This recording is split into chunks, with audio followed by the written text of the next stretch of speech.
Now we're moving on to Gauss's law. So Gauss's law will make our lives so much easier when we're calculating the electric field.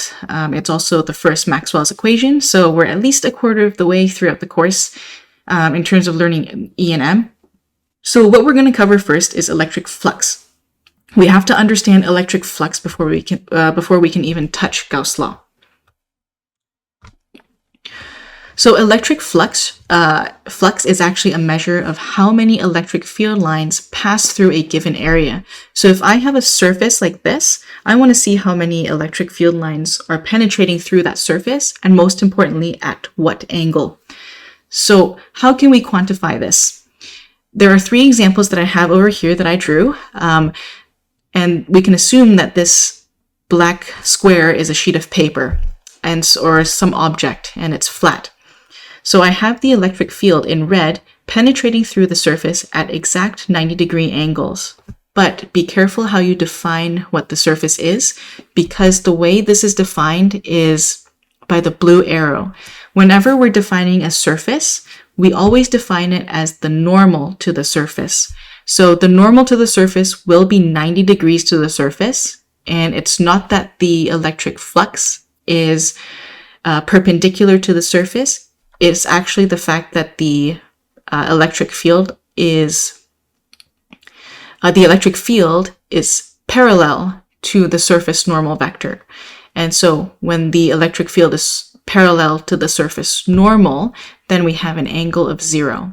And that we can consider maximum flux. So that's when the most penetration occurs. Now you have a flat sheet of paper, and the electric field is going towards the right in the same direction, and the surface normal vector is pointing up now.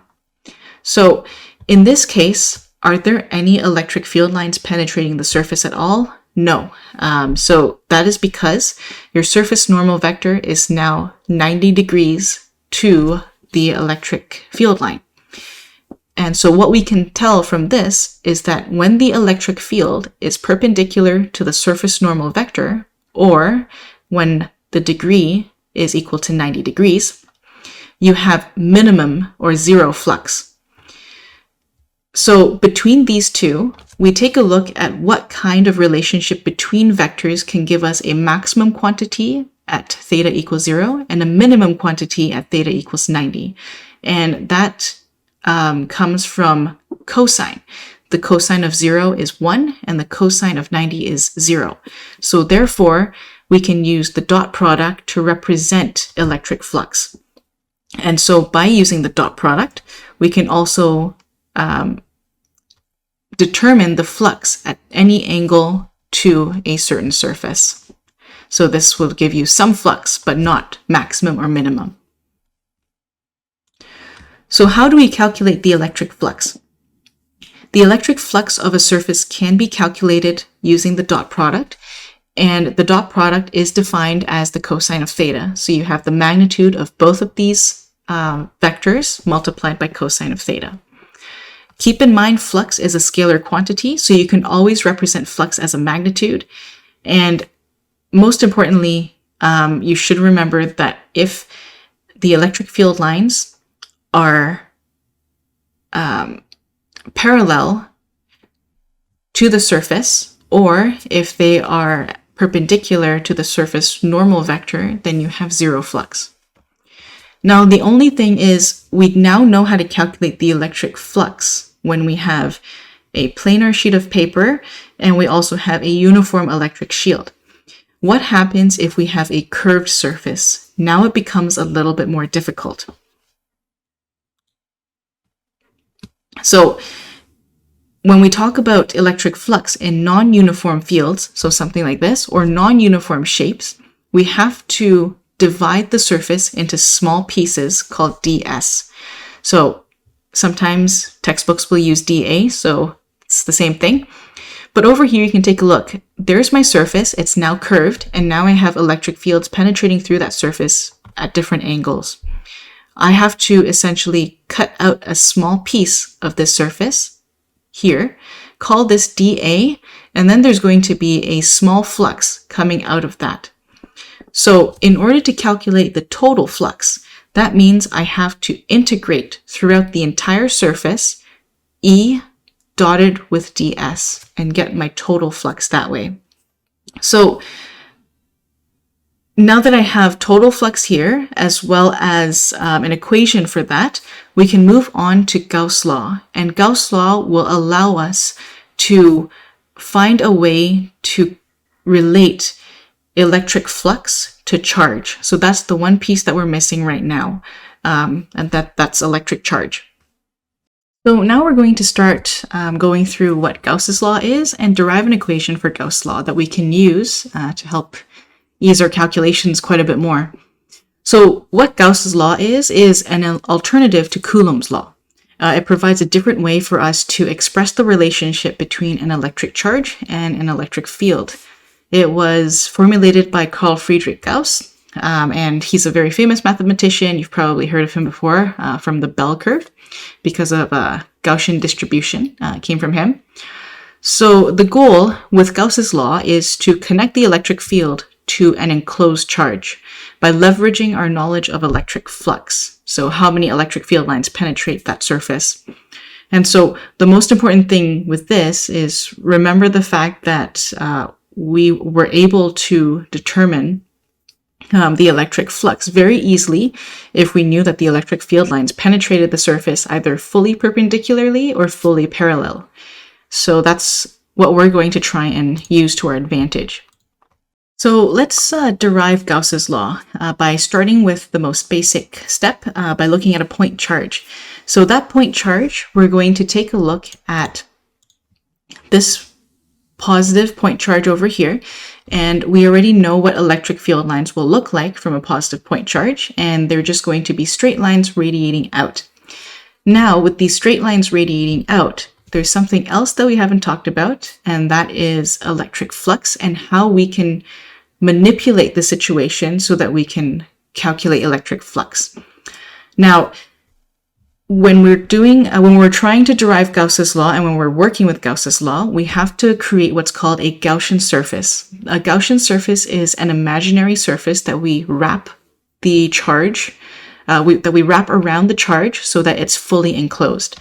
So here is an example of two Gaussian surfaces that were created, one that's smaller and one that's bigger. And so it's imaginary, and throughout this surface, we will be able to see how many electric field lines penetrate through that entire surface. But before looking at the entire surface, we look at a small patch of that surface, just like we did before with electric flux. So instead of looking at dE, a small portion of the electric field, we have a value of the electric field penetrating a specific small area of that surface. So we have the electric field E penetrating a small patch ds. Next, you also have a small portion of the electric flux from that small patch. So we call this a differential flux element, which is defined by E dotted with ds. So before we had phi being electric flux, being the total electric flux is equal to E dotted with A, the area. But now we're taking a look at a small portion of the electric flux, and we define it by E ds cos theta, just like before. We can take a look to see if we can simplify this. If we take a look at this Gaussian surface, we notice one very important thing, and it's the fact that no matter where you are on this surface, the electric field penetrates the surface at the exact same angle. So because you have a point charge and it radiates outwards, if you envelop the entire charge in a sphere or a spherical surface, and the electric field lines are linear, radiating outwards, then that means that the electric field line will always be 90 degrees to wherever the surface is. So just like over here, it's 90 degrees to the surface because the surface is curved. So through that, I know that E is going to be parallel to the surface normal vector. And that means theta is equal to 0 and cosine of theta is equal to 1, which means there's maximum flux. So that means this whole thing becomes 1. ds is essentially a surface normal vector, and it has a value of 1 because it is a unit vector, so that's also 1. So essentially, I can just say that it's E, or its d phi is equal to E. Now with that, we also have to consider integrating this. So what we can do is integrate d phi so that we can get total flux. Because we know E is a magnitude and it's a constant, we can factor it out because we've guaranteed that all of the electric field has been accounted for because it satisfies Gaussian symmetry, because it penetrates the surface at the exact same angle wherever it is. So we're able to factor this out, and the only thing we're left with is the integral of ds. Now the integral of ds, just keep in mind, this is a surface normal vector, and the unit vector for ds is going to be 1.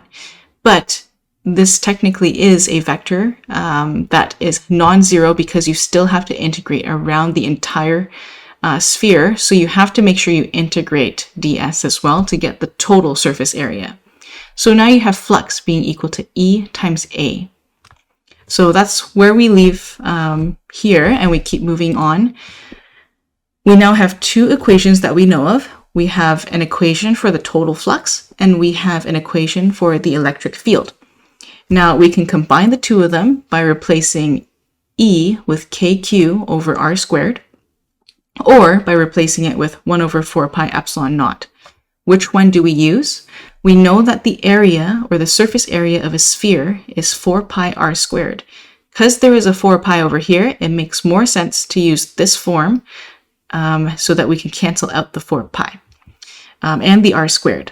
So here we have E being replaced by q over 4 pi epsilon naught r squared multiplied by the area 4 pi r squared to get q over epsilon naught. So what this tells us is that the flux is independent of the radius of the sphere. The flux will only depend on the enclosed charge q, and we can expand that in the next slide. So the next thing is, we've proven that if you have an enclosed charge and you also have a Gaussian surface which satisfies all of the geometric qualities of making sure the electric field is always at the same angle to the surface normal vector. The next question is, what happens if we have an irregular shape like this? Now think of that irregular shape as being a larger surface that fully encloses the original sphere we had. So what we're really looking at is, can we create another sphere within that surface that encompasses that charge? So how can we determine flux? We can claim, because of this, that the total flux through a non-spherical surface is the same as through a sphere, because we can always create an imaginary sphere that satisfies our requirements. So moving on from that, we can now define Gauss's law. So you will not have to derive Gauss's law, but you will need to know what Gauss's law is and how to apply it to solve for the electric field. Before, we did have an equation for total flux, and we had an equation like this, where we derived the flux is equal to some charge over epsilon naught, and this was the enclosed charge. But we have to make an extension. What happens if you don't just have one point charge? What if you have multiple charges? Then you simply have Q enclosed to encompass all of the enclosed charges, whether it be a single charge or multiple charges. So the proper way of expressing this is to have flux being equal to Q enclosed over epsilon naught. And that leads us to Gauss's law and its definition. Gauss's law, which is very important, says that the total electric flux through a closed surface is equal to the total net electric charge inside the surface divided by epsilon naught. So as we're going through all of these questions, if we ever have to solve for the electric field using Gauss's law, you would usually just use this piece. You would try and solve for the enclosed charge, then you would try and make sure you create a Gaussian surface that satisfies Gaussian symmetry requirements. Basically, if you satisfy Gaussian symmetry, you're allowed to turn this electric field into a constant, factor it out, and then simply have the integral of ds left, which is essentially the surface area of the shape you've created. So our goal is always to find the shape that will allow us to factor out the E so that we can make our lives a lot easier. And then we just rearrange and solve for E to get our electric field. So then, what is a Gaussian surface? The closed surface in Gauss's law is imaginary. It's extremely important to remember that. And we call that imaginary surface a Gaussian surface. And when we take advantage of the symmetry of a physical situation, we have what's called Gaussian symmetry. It guarantees the surface is always perpendicular to or parallel to the electric field, so that we can say the cosine of 0 or 180 is equal to, 1, or cosine of 90 is equal to 0. Now, different forms of Gauss's law are convenient, but keep in mind that when you're looking at the surface normal vector, it will always point out of the surface and not into the surface. So now, just as a summary for Gauss's law, what is the difference between Coulomb's law and Gauss's law? There are basically different ways to express the exact same thing. Gauss's law says that the flux is a product of the surface area and the electric field, whereas Coulomb's law says that the electric field drops off as proportional to 1 over r squared. So this really says the exact same thing. As you get farther and farther away, the sphere has 4 times the surface area, but the field is 1/4 as strong because it's 4 times the surface area. And Coulomb's law basically says as you get farther away, the electric field is getting weaker and weaker. So both of these do mean the same thing. So at the very end, our goal is to really be able to use Gauss's law to solve for the electric field. I have a strategy, and the strategy really is to first draw a diagram. Without a diagram, it's really hard to see what kind of Gaussian surface you want to enclose the charge in. And then you want to take a look at symmetry. Your field must have constant magnitude around the surface, and your field should be perpendicular to the surface or parallel. It has to be one or the other. Now you're then going to evaluate the flux over the Gaussian surface by using Gauss's law, and then you're going to find the field by evaluating flux through Gauss's law and by knowing what Q enclosed is. So next we're just going to go through various practice problems so that you can get used to solving things with Gauss's law. So the first problem we want to go through has to do with a charged sphere. So that usually is a little bit more simple to take care of. This problem says a charge Q is spread uniformly throughout a sphere of radius r. So just think about a ball, and it holds a total charge of Q, but there is the same amount of charge for each piece of that ball. So find the electric field at all points inside and outside the sphere. So the first thing to do is to just draw a diagram, and for us, because we want to see if we can apply Gauss' law to find the electric field, we do have to see if we're able to create a Gaussian surface, and that Gaussian surface has to satisfy Gaussian symmetry. So if we don't satisfy Gaussian symmetry, it means we can't apply Gauss' law to solve for the electric field. We have to use first principles, which is always not the greatest. Oops, that's a little bit too. Okay, so I have my coordinate system, just making it 2D because it's a little bit easier to draw a sphere. And I'm going to draw the charged sphere as purple. Whoops. Just like this. And so the charged sphere has a total radius of r, and it holds a charge Q that's distributed uniformly across the entire sphere. Now we have two options we have to look at. We have to look at the electric field outside and inside the sphere. So I'm going to label this as region 1, which is outside the sphere. And in region 1, we have to see if there's going to be a Gaussian surface that has Gaussian symmetry. So what we do first is draw the electric field lines coming out of or into our charged surface. So purple is our charged sphere, and let's assume it's positive. It's going to have electric field lines that radiate outwards.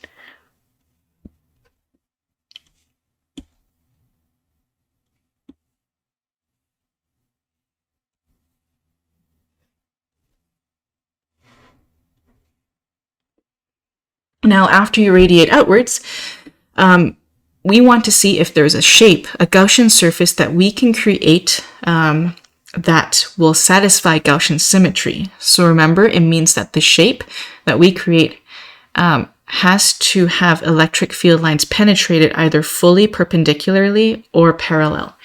So the best way of doing this is to create a Gaussian sphere. So if we do that, we have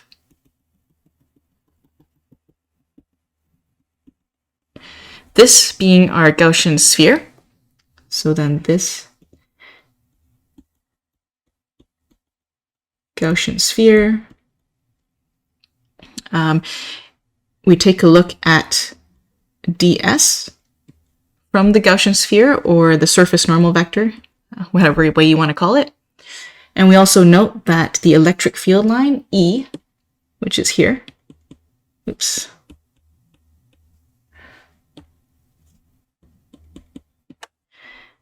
is exactly parallel to ds, or it penetrates the surface of our Gaussian sphere perpendicularly.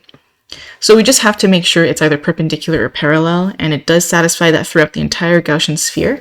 So this Gaussian sphere does exhibit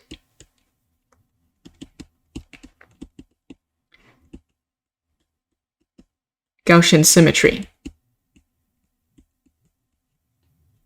So Gauss law can be applied to solve for the electric field in region 1.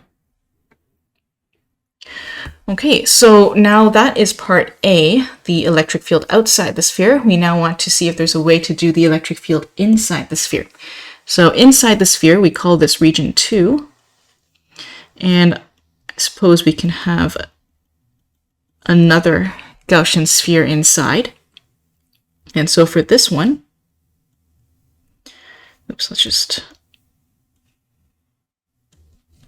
we have a smaller Gaussian sphere, and it's the exact same shape as our exterior Gaussian sphere, so we can apply Gauss law to solve for E2.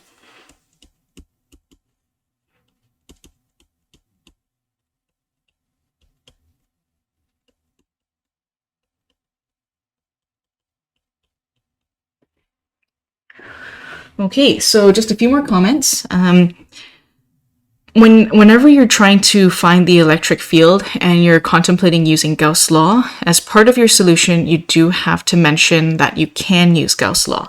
So you can either have a diagram like this, where you're saying, in region 1, we have created a Gaussian sphere and it does exhibit Gaussian symmetry, so Gauss law can be applied, or you can just say due to symmetry with a Gaussian sphere,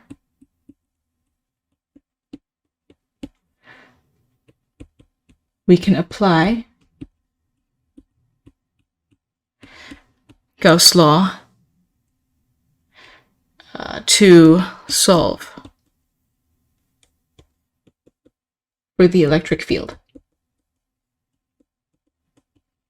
So a diagram and some sort of explanation is required.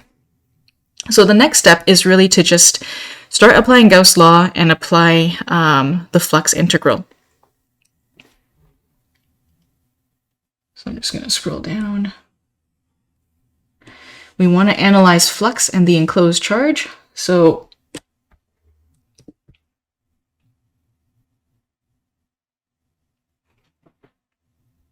let's just see how many more pages we have here. Okay. So in the next one, we might actually make it a little bit shorter. This one, I want to explain it in a little bit more detail. But usually step 2 can be skipped, and you can combine step 2 and 3 together just by applying Gauss law. So in this case, we want to start with the flux integral.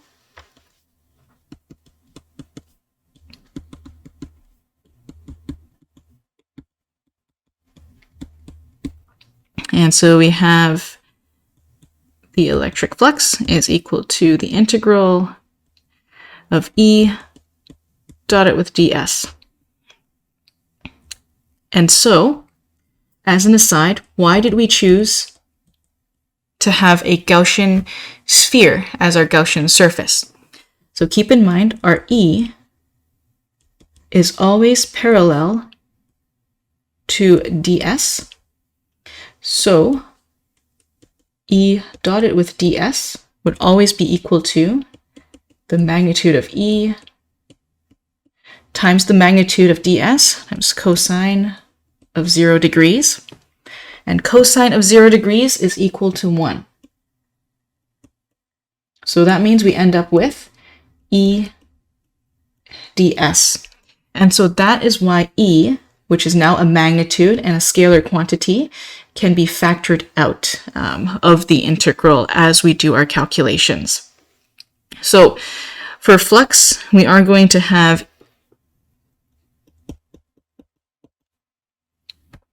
essentially E times the integral of ds. And the integral of ds is simply going to be the surface area of our chosen Gaussian surface. So let's just do d. The integral of ds is equal to the surface area of our chosen Gaussian surface. And our chosen Gaussian surface is a sphere with a radius of little r. So keep in mind, big R was the radius of the charged sphere, and little r is the radius of our Gaussian surface. So now that we have that, we know that the surface area of a sphere would then be 4 pi little r squared. So that means our equation for flux is equal to E 4 pi r squared, just like that. And that's pretty much it. We want to now take a look at solving using Gauss's law. Oops.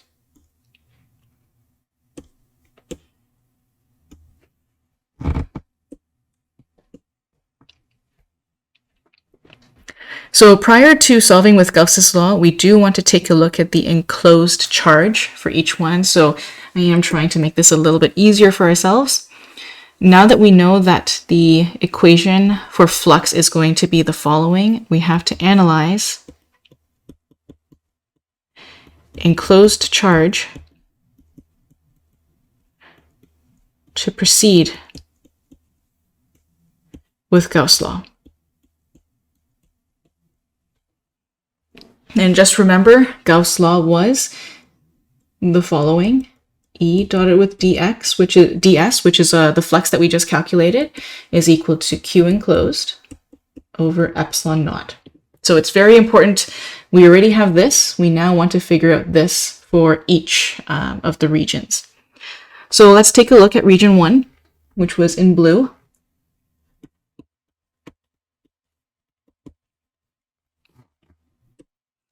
In region 1, which is outside, where R is greater than capital R, well, the big sphere, as we can see from above, the big sphere is going to encompass the entire charge, capital Q, but the smaller green sphere is only going to encompass a portion of that total charge. So we have to make sure we create the proper expressions for Q enclosed.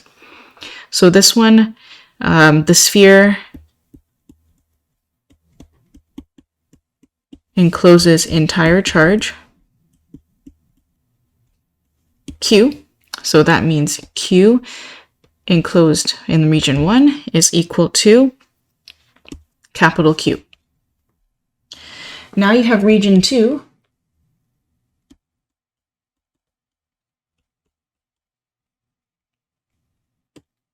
Which is when little r is less than capital R. And that means we have to analyze the volume of a sphere because we have uniform charge density throughout the whole sphere. So that means volume of a sphere is 4 over 3 pi capital R cubed. And we know that Q enclosed, so Q is going to be equal to the total charge times the portion of the sphere that's enclosed.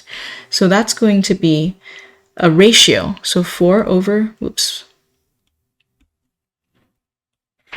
3 pi little r cubed divided by 4 over 3 pi capital R cubed. Or in other words, we end up with Q little r cubed over capital R cubed. So now we have the expressions for electric flux over here, and now we have two different expressions for the two different regions of enclosed charge. And so the next step is to evaluate the electric field using Gauss law. So as you can see, it's way easier than doing it from first principles, and as you get the hang of it, it'll get faster and faster. I'm just gonna make sure I can see these. Okay.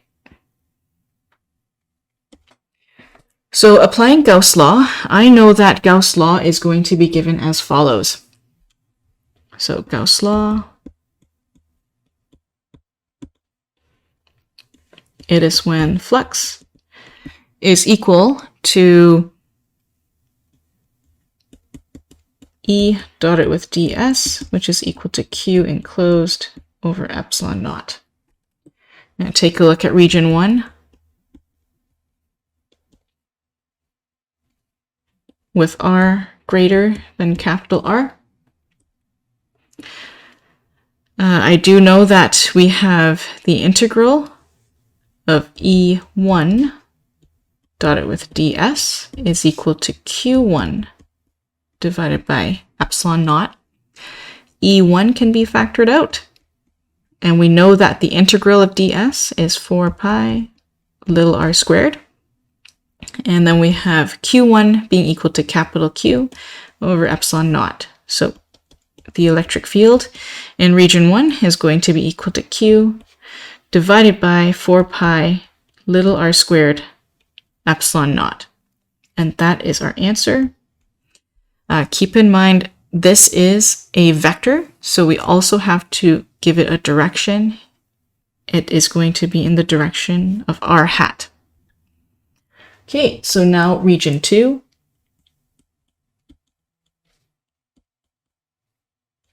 When little r is less than capital R, we have the integral of E2 dotted with ds, which is equal to Q2 divided by epsilon naught. Same thing, we've proven that we can use Gauss law and factor out E2.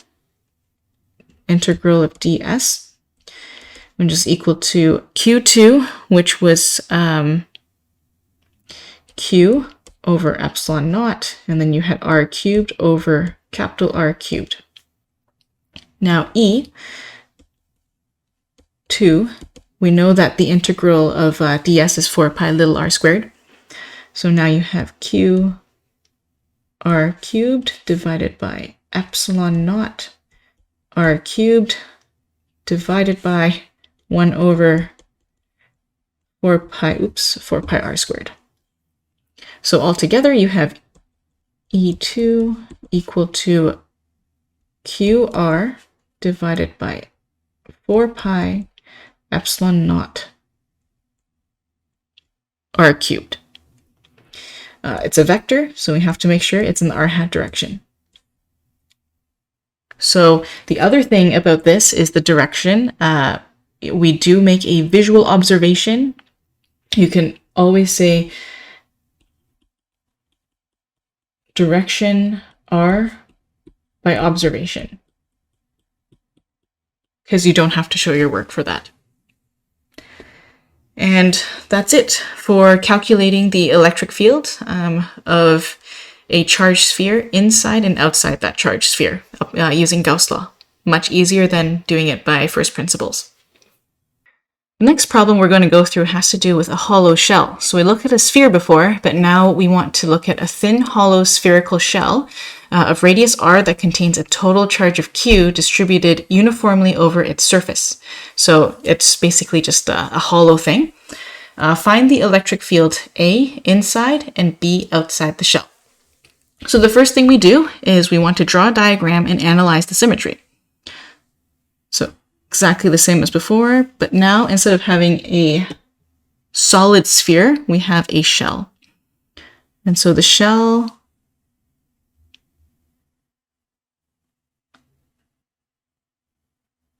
something like this. And there is a total charge Q over here. There is a radius of R.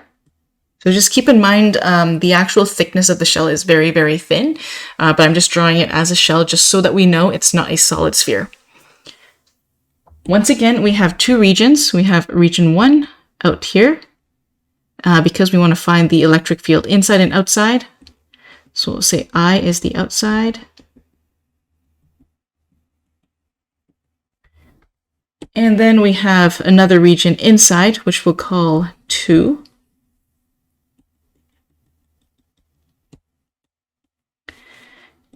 And each of these have a radius of little r.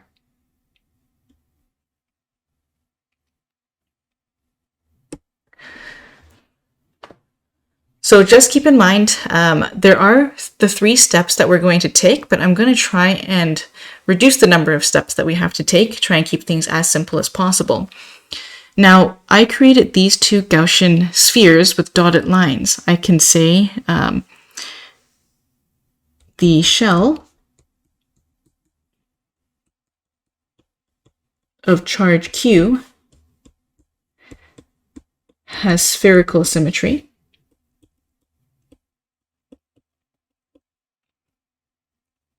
And we can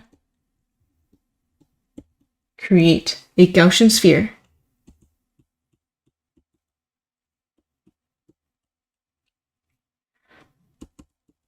with Gaussian symmetry.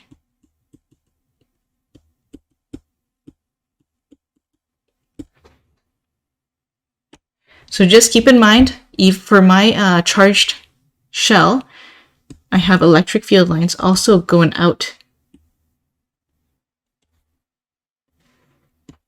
in these directions.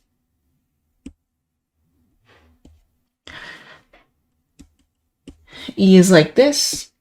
And then for the Gaussian surface, for example, the blue one, ds is going to be parallel to E. So that means we can definitely use Gauss law. Now, the short form of doing all this, which can save you a lot of time, is just to analyze each of these regions separately. So I have region 1.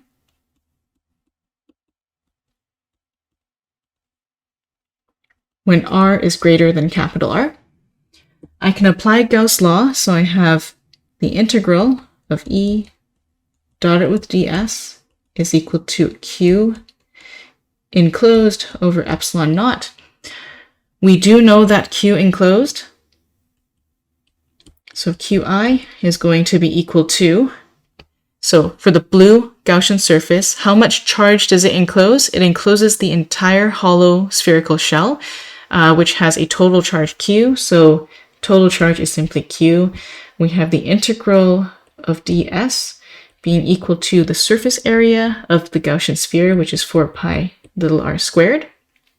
So we can then have E 4 pi r squared is equal to Q over epsilon naught.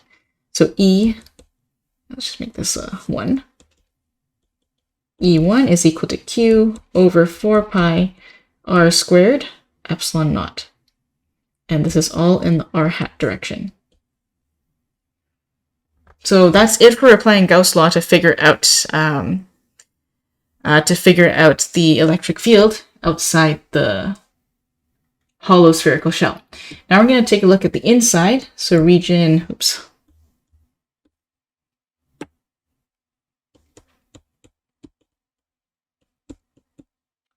2, R is less than capital R. Now we have,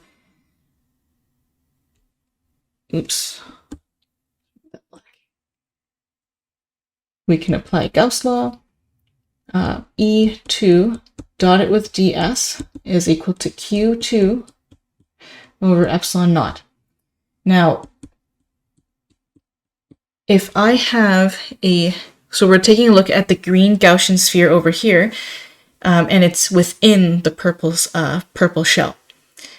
The charge only exists in the purple shell. So if you create a Gaussian surface inside that shell, does it enclose any charge? The answer is no. So the enclosed charge is actually 0.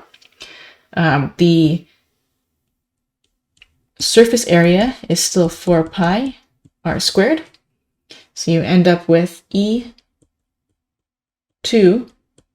4 pi r squared equals to 0. And that basically means 0 divided by 4 pi r squared, E2 is equal to 0 as well in the r hat direction. So there you have it, using Gauss law to solve for the electric field within and outside a spherical shell. And we don't even have to go through the 2 other pages for the 2 steps. It can just be all combined into one. The next problem we want to go through has to do with an infinite line. So far we've gone through spheres, a solid sphere and a hollow sphere. We now want to take a look at what happens with an infinite line. So the problem says find the electric field of an infinite line of charge that carries charge density lambda coulombs per meter. So we're trying to figure out the electric field a certain distance away from that infinite line. So let's first draw a diagram. We have a line like this. And for that line, it does carry a charge.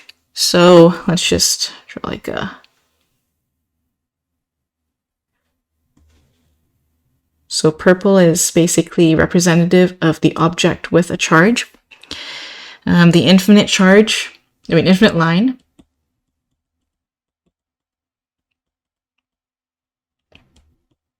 has a linear charge density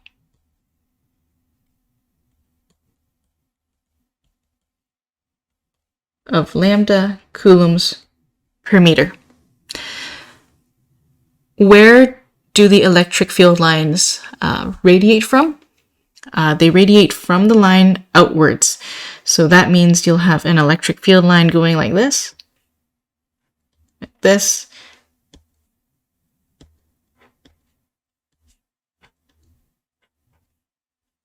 So something like that.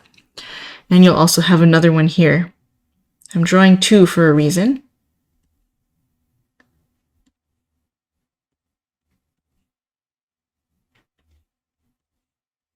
Like this. Now, clearly there can only be one option for us. We can only figure out the electric field line outside of the infinite line of charge. It can't be inside because it's already very thin as a line. So what kind of Gaussian surface can we choose for this? Now, we can choose maybe a sphere or another object that's more symmetrical. When I take a look at this and when I take a look at the electric field lines, it seems to me that it would make more sense if I chose a cylinder, because there's a bunch of these circles that can enclose the charge, and that means I should probably envelop this into a Gaussian cylinder. So this is my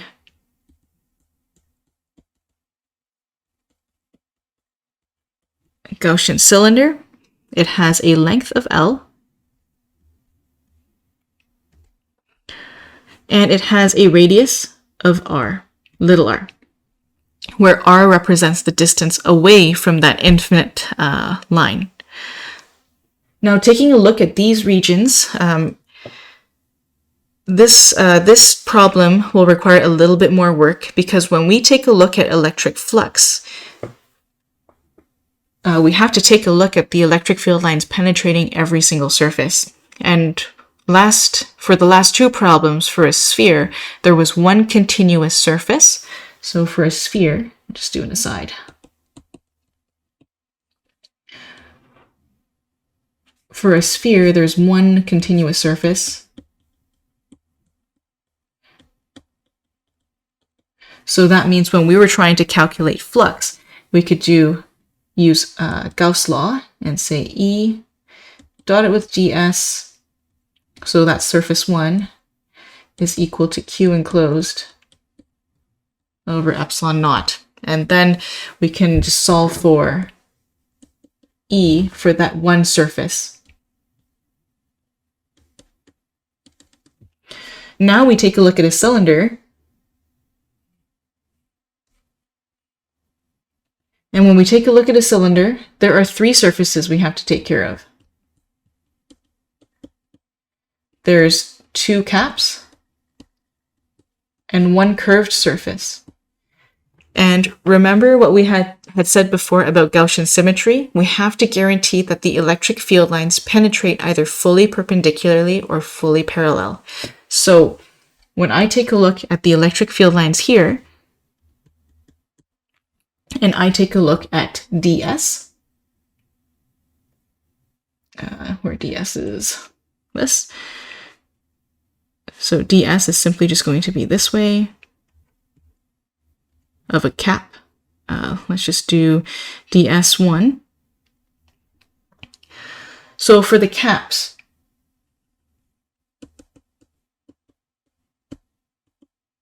E is fully parallel to ds, which means that the angle is going to be 90 degrees. And so when it comes time to calculating the integral of E dotted with ds, let's just not do the integral yet. Nope. When it comes time to do the dot product E dotted with ds, we're going to get 0 because cosine of 90 is 0. Then you have the curved surface. So for the curved surface, you do have the electric field lines penetrating, and this is going to be your ds because it's a curved surface. So then for the curved surface,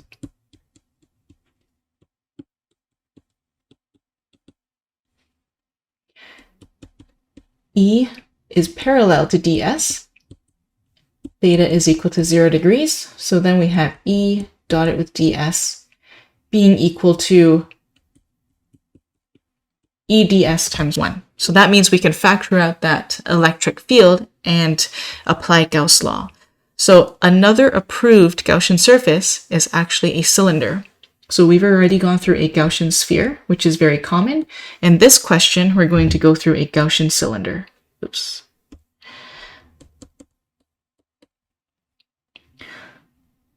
So luckily, we only have one calculation to do because there's only one surface we have to worry about. So I'm just going to move on to the next page while keeping the picture here.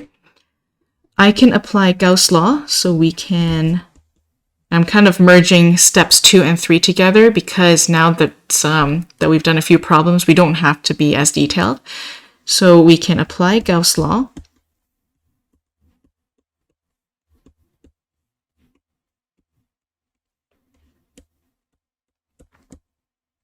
To our Gaussian cylinder,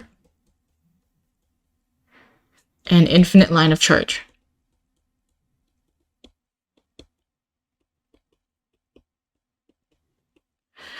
we know that the integral of E dotted with ds is going to be equal to Q enclosed over epsilon naught. So now I have to consider what my enclosed charge is. So let's go through an aside. Q enclosed is going to be equal to, so let's try and think about it. We are given the linear charge density lambda, and that's in coulombs per meter. And we should probably multiply by some sort of length element, which we did say was L in meters. And so therefore you would end up with a total charge with units of coulombs. So Q enclosed is equal to lambda times L. So that's just one part. Now we have to figure out what the integral of ds is. Oops, it's not a vector.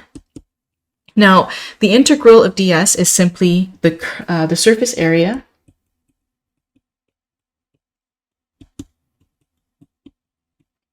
of the cylinder.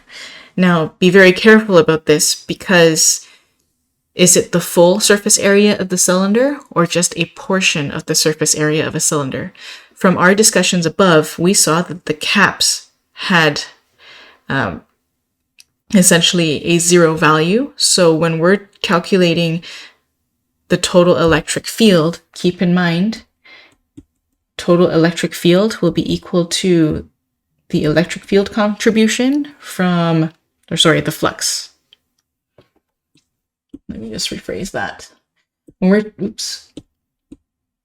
we're taking a look at electric flux, we are taking a look at total electric flux, which is equal to the flux from cap 1 plus the flux from cap 2 plus the flux from the curved surface area. For this calculation here, we're only considering this because these two values are 0. Because flux is equal to E dotted, the integral of E dotted with ds, and for both of the caps, the dot product has to be multiplied by 0 because cosine is equal to 90. So therefore, both of these are 0 valued. So for us, we only want to focus on the curved flux. So that means we only care about the surface area of the cylinder and just the curved portion. So this means for the curved portion, we have a circle, a circumference, 2 pi r, multiplied by a length element, L. So that means you're going to have 2 pi RL as your surface area element. This means I can factor out my E. I can have 2 pi RL over here, and then I can have lambda L over epsilon naught. What else can I do? I can take out the L, and I end up with E is equal to lambda over 2 pi r epsilon naught, and this is in the r hat direction. And that's our answer. That would be the field for a line charge. So we've taken a look at spheres, lines. Now we want to take a look at hollow pipes, so essentially a cylinder. A thin-walled pipe, 3.0 meters long and 2.0 centimeters in radius, carries a net charge of 5.7 microcoulombs distributed uniformly over its surface. Find the electric field both 1.0 centimeters and 3.0 centimeters from the pipe's axis, far from either end. So the reason why we have far from either end is because we do have a finite object, and when it comes to a finite object, we never really want to create a Gaussian surface for that, because there are going to be fringe effects or edge effects at the very edge of the shape. So for example, if I have this hollow pipe over here, and keep in mind this isn't the Gaussian surface, it's the actual charged object. What's going to happen is at these edges over here, how do we predict the direction of the electric field? So over here, you may have electric field lines radiating out, just as usual like this. But over here, maybe you start to get some sort of a curve like that. And that's where we are unable to create a Gaussian surface just for the whole shape. So in cases like this, we usually say we ignore the two ends of the object and we just focus on the middle, in which case we can just ignore the caps altogether. Or we can say it's far from either end, which means the same thing. So that is essentially what we're doing.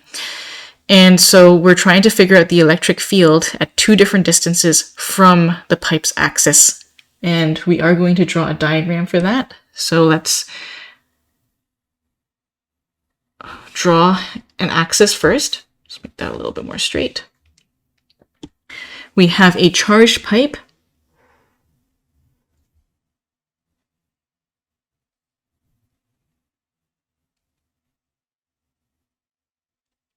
Like this.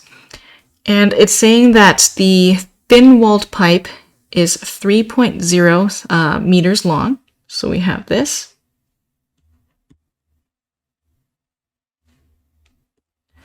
And 2.0 centimeters in radius. So that means it is 2.0 centimeters in radius. And it carries a net charge of Q equals 5.7 microcoulombs, distributed uniformly over its surface.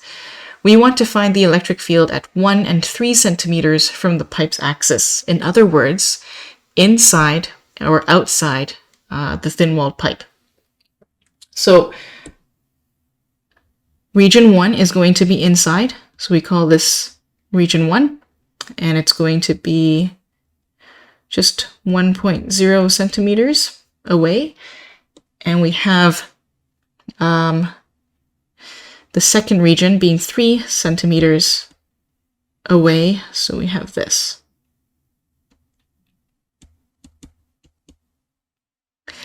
Okay, now we have these two, and we're just going to consider this to be R, little r, I mean.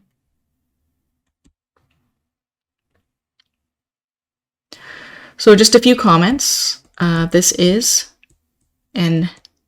what we should refer to as an infinitely long structure.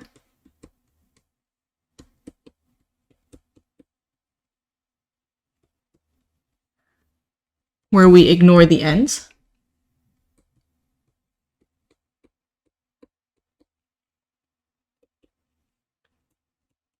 Of the object. We can also assume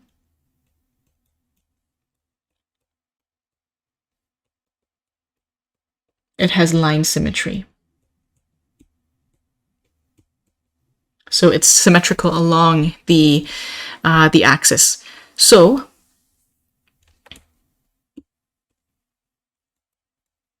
this means that we can use a cylinder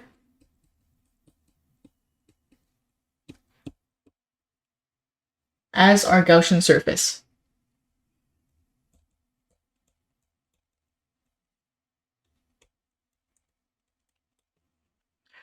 With Gaussian symmetry, of course, because now we can just guarantee that all of the electric field lines will penetrate the curved surface and not the caps. So the next step is the same as before. We're going to try and find an expression for flux and then look at the total enclosed charge. So what we're really taking a look at, I'm just going to draw I'm just going to go down a bit. I'm going to take a look at region 1. And region 1 is when the radius is less than the total radius of the pipe, which was 2 centimeters, and we're trying to figure out the inside, which is 1 centimeter. So over here we have the exact same thing. We can apply Gauss law. We have E dotted with ds is equal to Q enclosed over epsilon naught. Now Q enclosed for region 1 is going to be, I'm going to scroll back up. Keep in mind this is inside a hollow cylinder and only the shell of that cylinder has a charge. So inside there is no enclosed charge, which means this is going to be 0.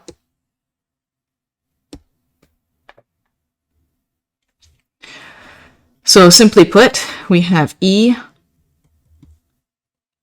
integral of ds is equal to 0. So we don't even have to figure out what ds is. It's simply just 0 in the r hat direction.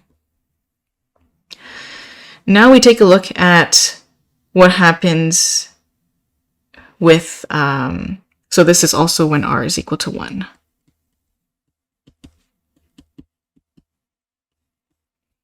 Now we take a look at what happens outside this hollow pipe.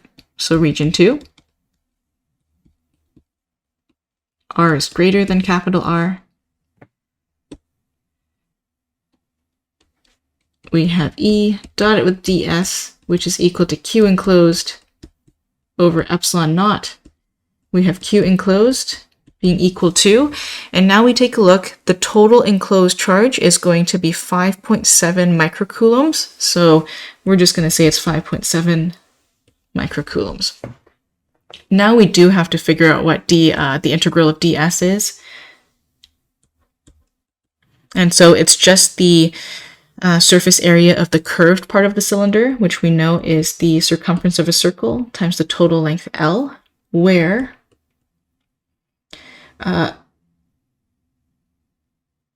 L is equal to, what do we say? It was 3.0 meters long.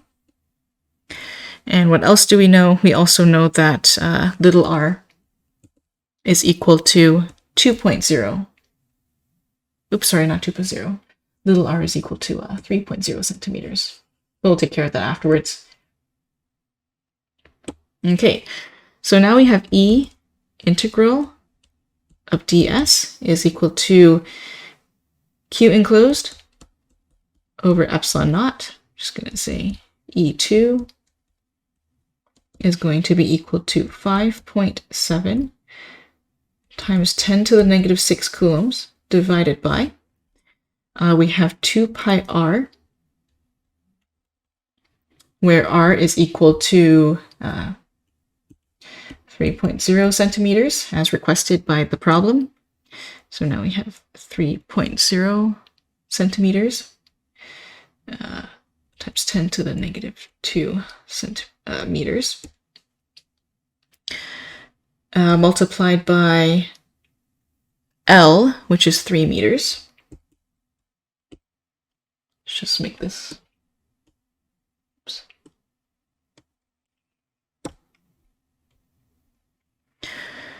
And we also have epsilon. So epsilon is 8.854 times 10 to the negative 12 coulomb squared second squared divided by kilogram meters cubed.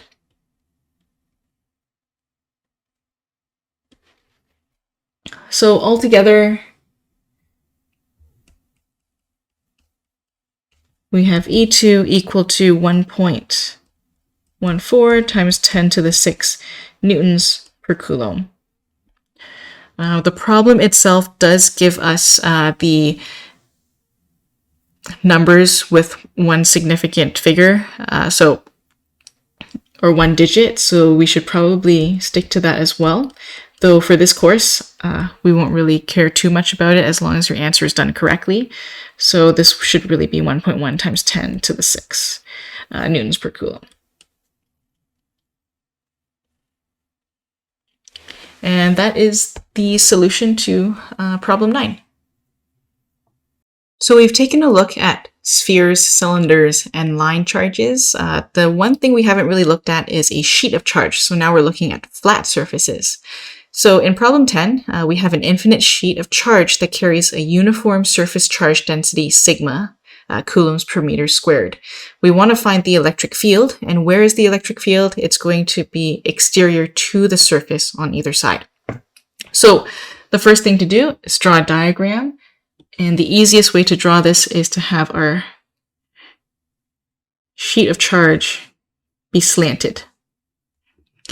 Now, when we're taking a look at the sheet of charge, we also know that the electric field lines are going to come out this way, especially if we have some sort of surface charge density, sigma coulombs per meter squared.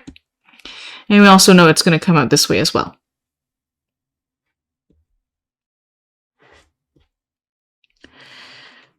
So next, What kind of Gaussian surface can we choose to envelop this charge? One thing is we have an infinite sheet. So our problem is there's no shape that can envelop an infinite shape. So what do we do in this case? What we can do is basically just take a chunk out of that sheet and assume that it is representative of our infinite sheet. And the best way we can do this is to use a symmetrical shape of some sort. So why don't we use another cylinder? So we can cut out a cylinder from here. Then you have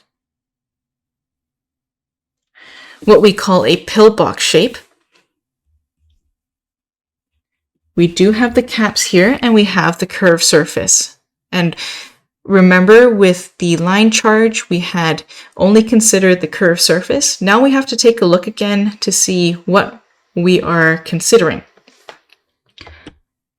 Now, the electric field lines are going to penetrate through the cap, and they're going to be parallel through the curved surface. And so this would be just taking a look at these two cases. In red, actually I'm going to do this in blue, I have ds for the cap going this way, and I have ds for the curved surface going this way. We see this is 90 degrees, in which case cosine of 90 is equal to 0. And we see this is parallel, so cosine of 0 is equal to 1. So in this case, we know that we should only consider the caps for flux. So for total electric flux, we should only consider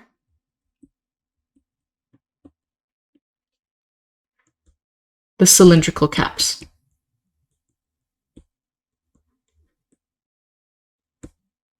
Since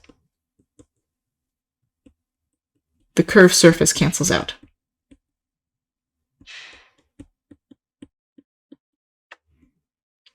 Due to the dot product.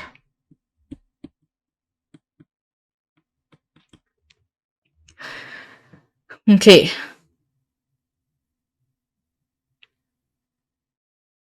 So then the next thing we want to look at is we want to find out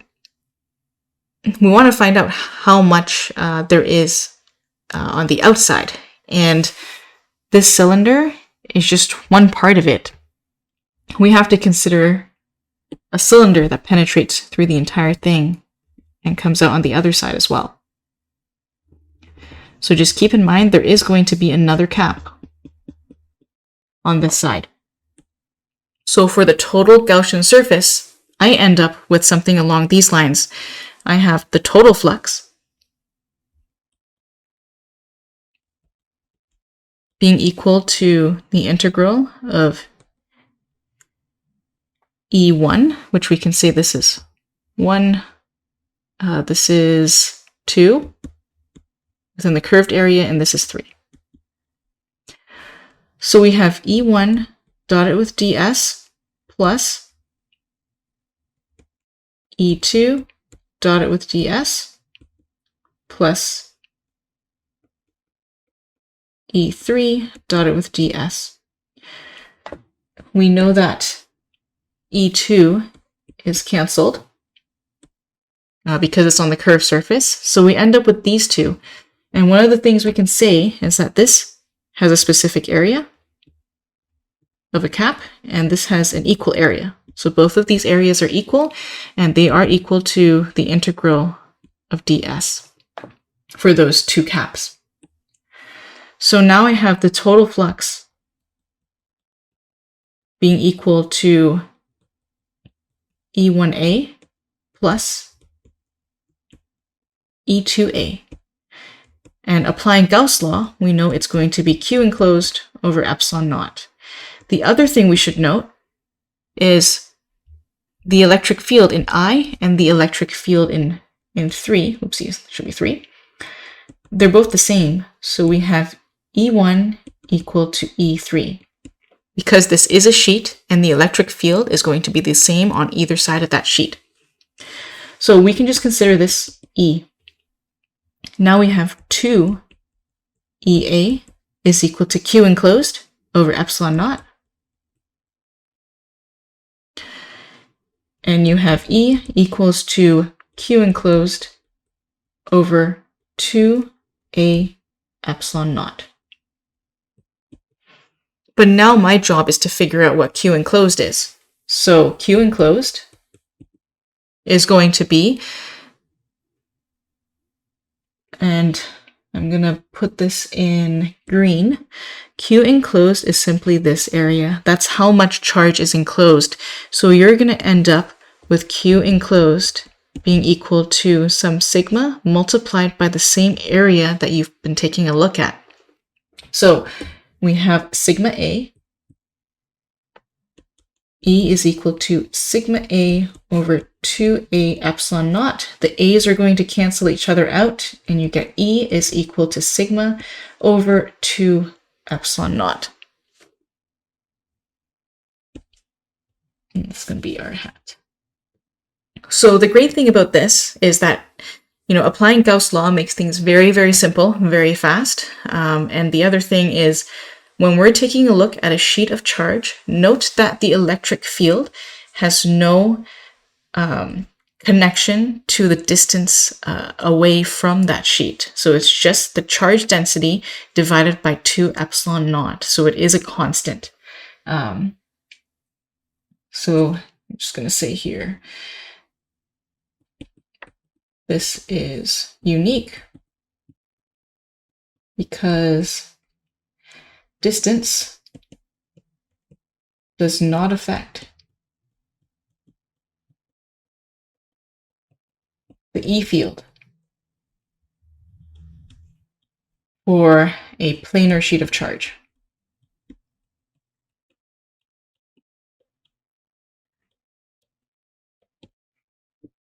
And that's it for this problem.